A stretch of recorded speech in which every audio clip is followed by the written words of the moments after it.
Hello, hello. Thank you so much for stopping by. I'm here today to wrap up 5 more books.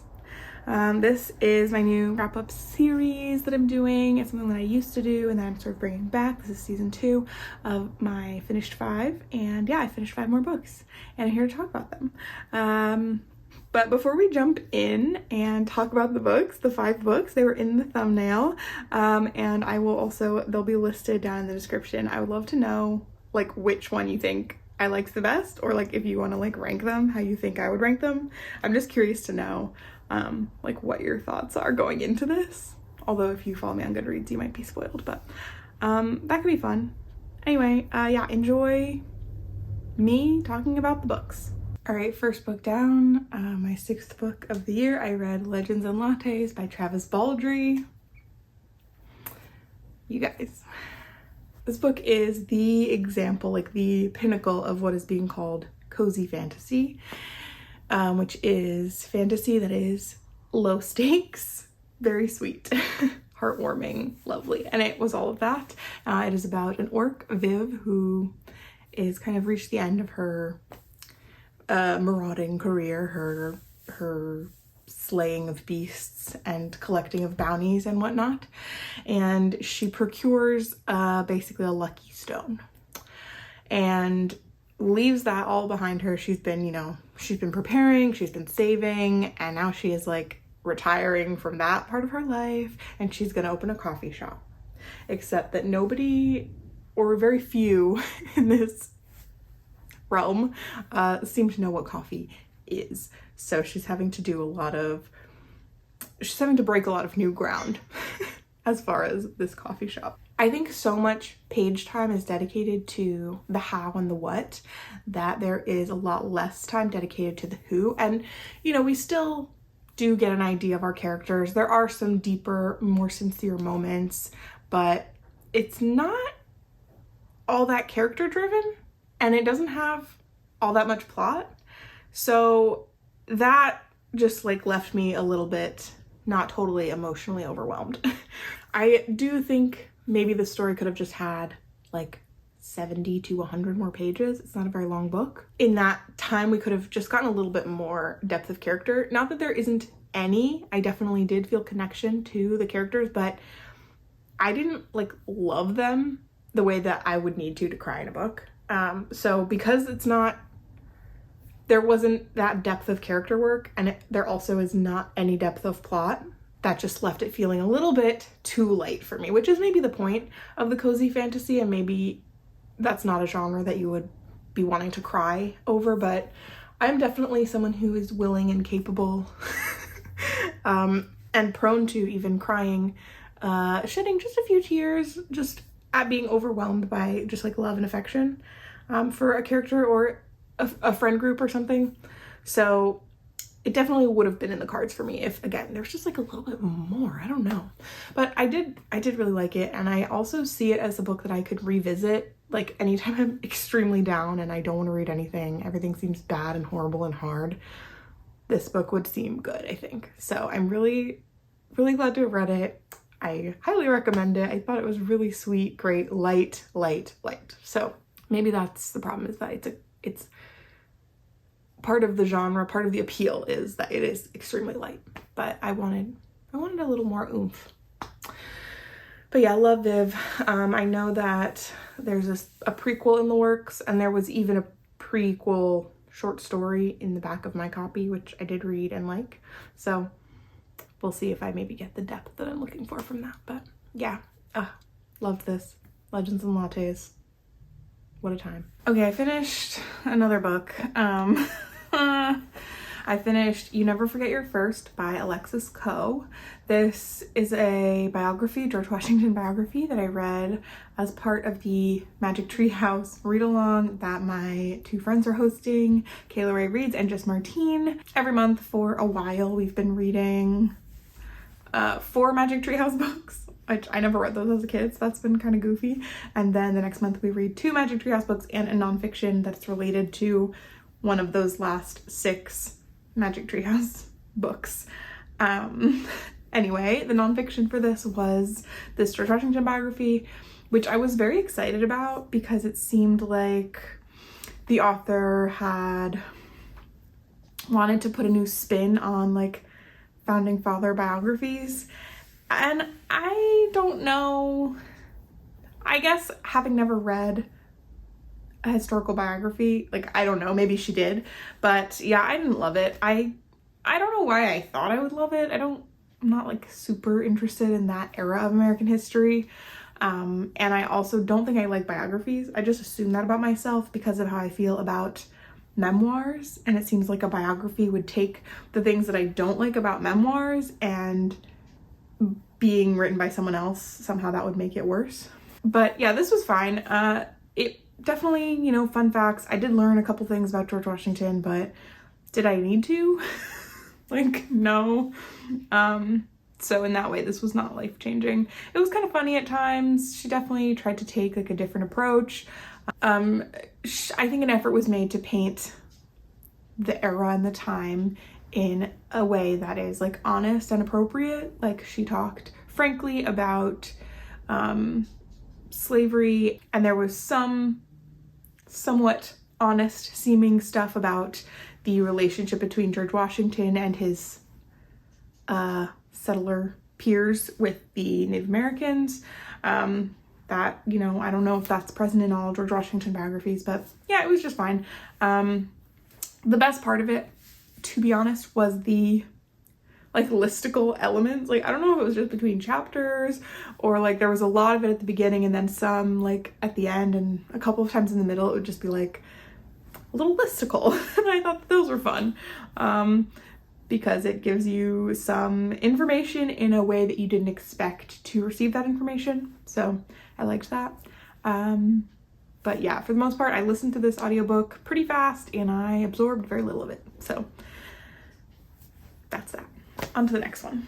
Okay, back again. Back so soon. I guess there's no way for you to know, but I was here to talk about You Never Forget Your First only a few hours ago. And now I'm back because I finished Mortal Follies, and mixed feelings. This is by Alexis Hall.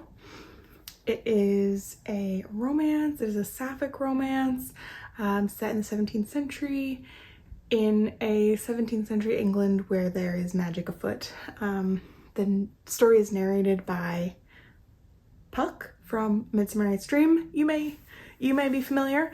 He's telling the story from like present day, but telling this story that happened in the 18 whatever. Anyway, the first half of it was really good. We meet our main character, our protagonist, Miss Mitchellmore, I think, and she has been cursed. And so it's kind of like a finding out who cursed me and convincing them to uncurse me situation. But then there's also the matter of the mysterious Duke of Annandale, I think. I already forget like everyone's name, so oops. Who is not a duke, it's a woman, and she has a reputation for witchcraft and also preferring the company of women, if you catch my drift. So that sort of sends Miss Mitchellmore down this whole road of self-discovery and falling in love, and all the while like trying to figure out who has cursed her, how to remove the curse, does the Duke of Annandale like her back, all of that, without like destroying her reputation or whatever. That was really fun. For the first half of the book, I was having a great time. It's very funny. Alexis Hall, I think his writing style is just very funny to me. I like it. And having this story be narrated by such a mischievous character was really fun as well. So the first half of the book flew by. I was intrigued, I was engaged, but then the second half was like a complete dud. It was very like sluggy and not romantic. I never really was rooting for the main couple. Like, I never felt anything that I was like, yeah, like I want them to be together. I never felt that. So the side characters were fantastic. The first half was really fun, well-paced, but then the second half was just so bad. In the last like 4 chapters, they're pretty short chapters. The last couple were again, fast-paced and fun.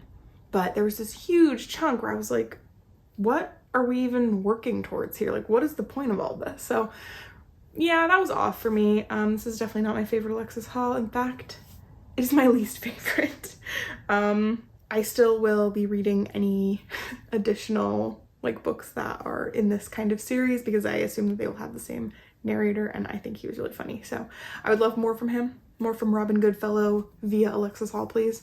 But yeah, this romance was not all that romantic to me, which is a bummer, but there you go. So I finished that. It's coming out in June, I think. So if for some reason you're still really interested in reading it, you can read it then.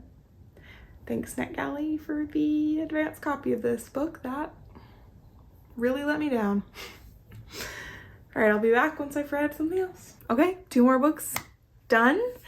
The first one is The Body Keeps the Score by Bessel van der Kolk. This was actually my first reread in years. I read this book for the first time a few years ago, and in the last couple of months I was sort of thinking maybe I wanted to revisit it and see if, you know, there was more that I could get out of it, or if it was gonna like remind me of stuff that I knew and whatever, because I had such a impactful first read. So I read it with a couple of my friends. We had a little buddy read going, and that was good because it helped me read it pretty quickly. I think the first time I read this book, it took me potentially like 8 months from start to finish, and this time it took me, I don't know, I think 6 or 7 weeks. So that's nice.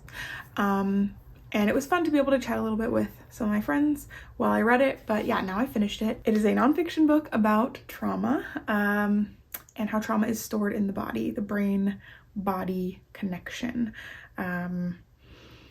And I think he is one of the leading like researchers in this specific field, and this book is just chronicles sort of his own experience in learning this, like how he sort of stumbled into this line of research and various studies that he was part of, and the findings of those studies. And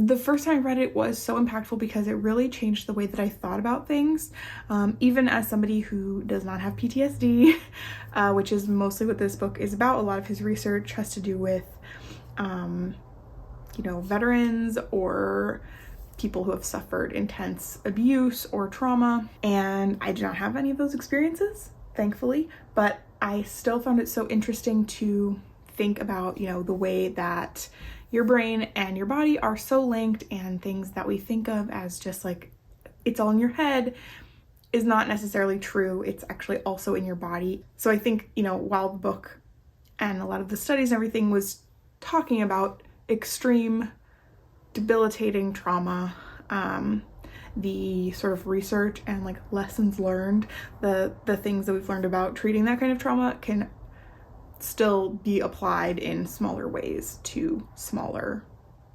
struggles. But it also just was really fascinating to me. The first time around, again, it was, yeah, just made me think about things in a whole new way, and I loved that. It was so impactful. But the second time around, not that I like didn't enjoy it, but I don't think I got anything new out of it. I don't think it was worth a reread, frankly, because while I was glad to be reminded of some things and think about, you know, some of the studies again, I just didn't really feel like I needed it, and it didn't like shift anything for me like it did when I first read it. So that's that. I don't know. I gave this book 5 stars when I read it the first time. I'm not rating it. I'm not re-rating it because I don't know how to do that. I'm just gonna leave it. But yeah, I finished that. So I'm frankly relieved to have that off my plate, just because it's been on my plate for so many weeks, and also just having like a schedule just makes things a little bit more of a challenge to me. Then next book I finished is Love in the Time of Cholera by Gabriel Garcia Marquez, translated by Edith Grossman. I was buddy reading this with Amy. Thank you, Amy, for trying to read this for me. We both kind of struggled with the schedule, and because this book is a little bit dense, wordy, and it's not very fast paced. So I think we did it a disservice by,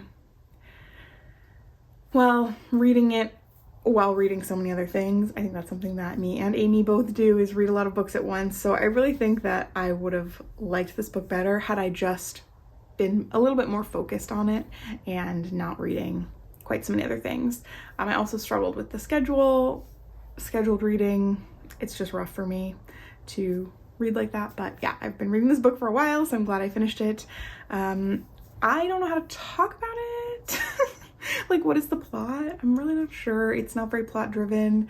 But you know, it is character driven. The whole point is these characters and how they experience their lives, how they experience love, and how that develops and like changes throughout their life, and how they, you know, how their lives don't mirror each other, but they're on different paths, and the paths are not necessarily going in opposite directions, but they're not maybe going in the same direction either. It's complicated. But this book had so many beautiful, beautiful words in it, beautiful phrases, writing, spectacular for the most part. There were some icks, to be fair, which I think is something that you should just expect to find in this man's writing. But yeah, there were some really beautiful things about love in this book.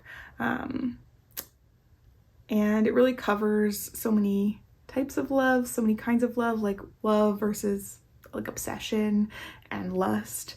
And there's also so much about memory and aging and how that plays into like the shape of a life. I don't know, it's a very interesting book.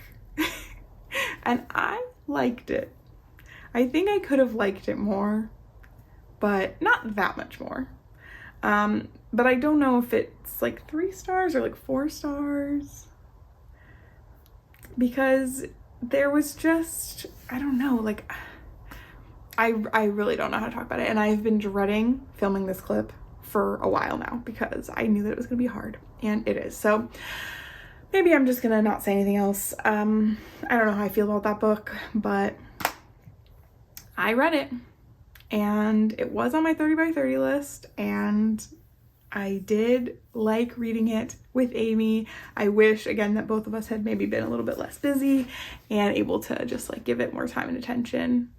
But that's okay. Still good. Still good. So those are the 5 books. And now we're 10 books into the year, and nothing has like floored me. Nothing has wowed me. I have really enjoyed some of these books, but I have not been blown away yet. So, fingers crossed for the next round, I guess. Thank you so much for watching. Let me know if you've read any of these books or if you think you're going to. I would love to talk to you about that. And I'll see you back here next time for another video. Goodbye.